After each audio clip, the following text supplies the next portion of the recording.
안녕하세요. 세종 꿈의교회 최부성 목사입니다.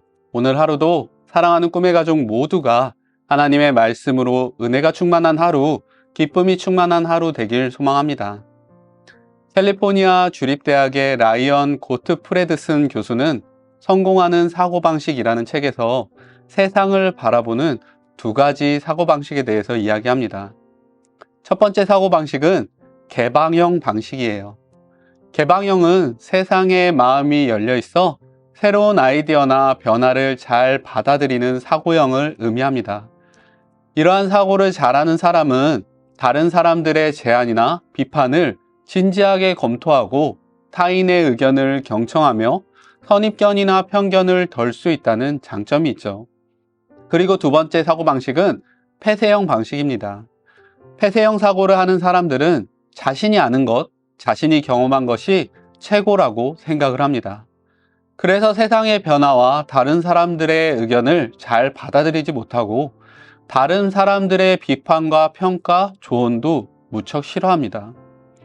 저자인 고프레드슨 교수는 성공하기 위해서는 개방형 사고방식을 발전시켜야 한다라고 이야기합니다.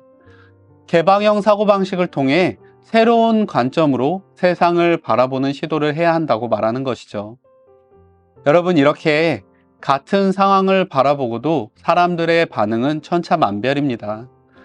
오늘 본문에서도 성령의 역사인 오순절 사건을 바라보는 두 부류의 사람들이 등장합니다. 그들의 모습은 마치 우리가 마주하는 사람들의 모습을 대변하는 듯 합니다. 그 모습을 확인하기 위해서는 사도행전에서 시작된 성령의 역사를 알아야 합니다. 사도행전의 배경이 되는 초대교회 공동체에는 성령의 역사가 강하게 일어났습니다. 그래서 놀랍고 신비한 일들이 많이 일어났죠. 오늘 함께 읽은 본문인 오순절 사건도 대표적인 성령의 역사하심의 사건이었어요.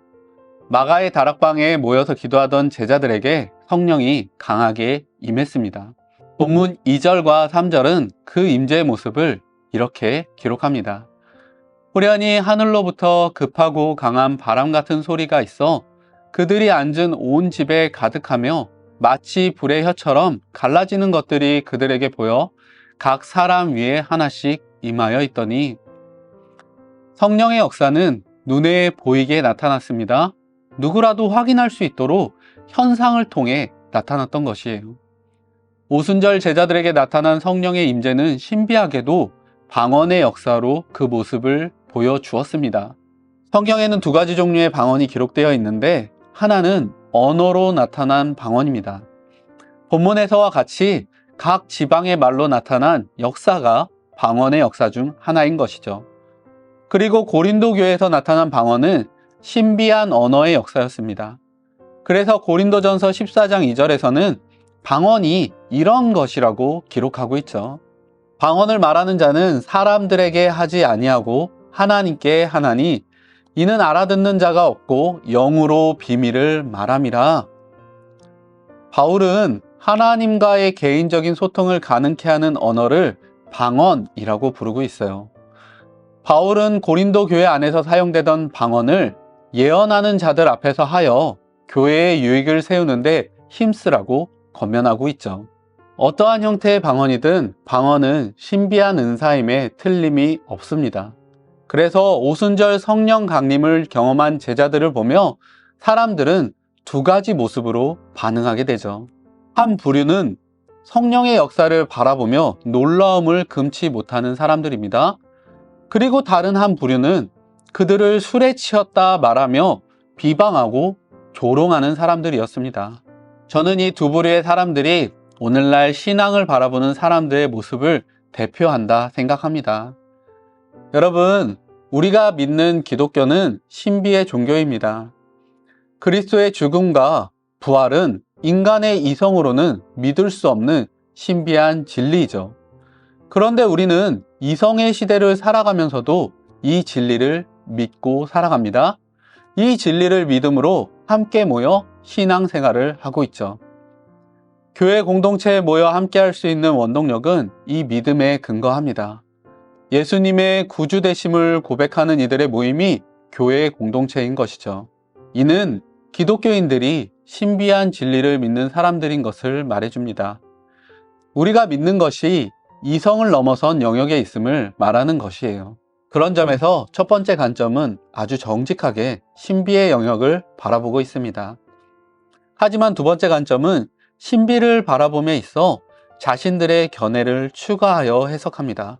그들이 말하는 것을 보십시오. 그들은 성령에 이끌려 각 지방의 언어를 말하는 이들을 보고 술 취했다 라고 비방을 합니다. 이성 안에 멈춰서서 이성을 넘어선 것들을 부정하는 모습으로 살아가고 있는 것이에요. 이는 이해되는 것까지만 믿고 눈에 보이는 것까지만 따르는 신앙입니다. 사실 이러한 태도는 신앙이라 부를 수 없습니다. 신앙은 믿음으로 바라보는 것이고 믿음으로 바라본 것을 신뢰하는 것이기 때문이죠. 그래서 우리는 첫 번째 사람들처럼 믿음의 눈으로 바라보고 신앙생활 할 수 있어야 합니다. 이성을 넘어선 믿음의 결단이 우리 안에 충만히 있어야 하는 것이에요. 사랑하는 꿈의 가족 여러분, 우리의 신앙은 어느 곳을 향하고 있습니까? 보이는 것을 믿는 믿음입니까? 보지 못했지만 믿는 믿음입니까? 주님이 말씀하시는 큰 믿음은 보지 않고도 믿는 믿음입니다. 그래서 주님은 보고 믿겠다 말하는 도마에게 이렇게 말씀하신 것입니다. 너는 나를 본 거로 믿느냐? 보지 못하고 믿는 자들은 복되도다. 우리의 믿음이 주님이 말씀하신 더 큰 믿음이 되길 원합니다. 우리가 보지 않고도 믿는 믿음을 가지기 위해서는 이성의 한계를 넘어서기로 결단하는 용기가 필요합니다. 용기 있게 결단함으로 큰 믿음을 가지는 꿈의 가족이 되시길 바랍니다. 그리하여 우리의 기대나 우리의 한계 너머에서 일하시고 역사하시는 주님을 온전히 신뢰하는 꿈의 가족이 되시길 예수님의 이름으로 축원드립니다. 함께 기도하시겠습니다.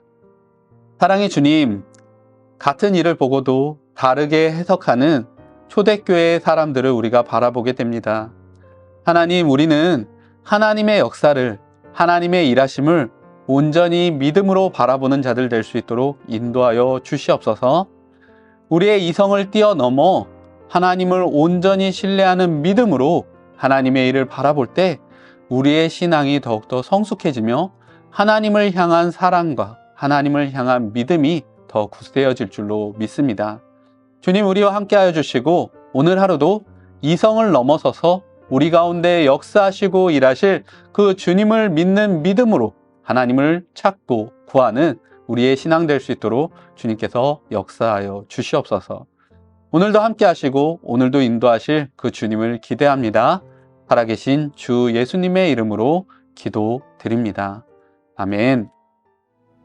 내게로부터 눈을 들어 주를 보기 시작할 때 주의 일을 보겠네.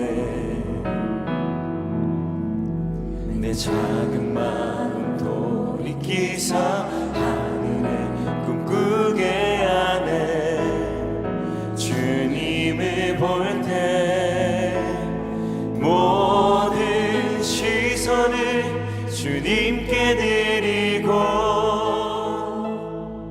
살아계신 하나님을 느낄 때 내 삶은 주의 역사가 되고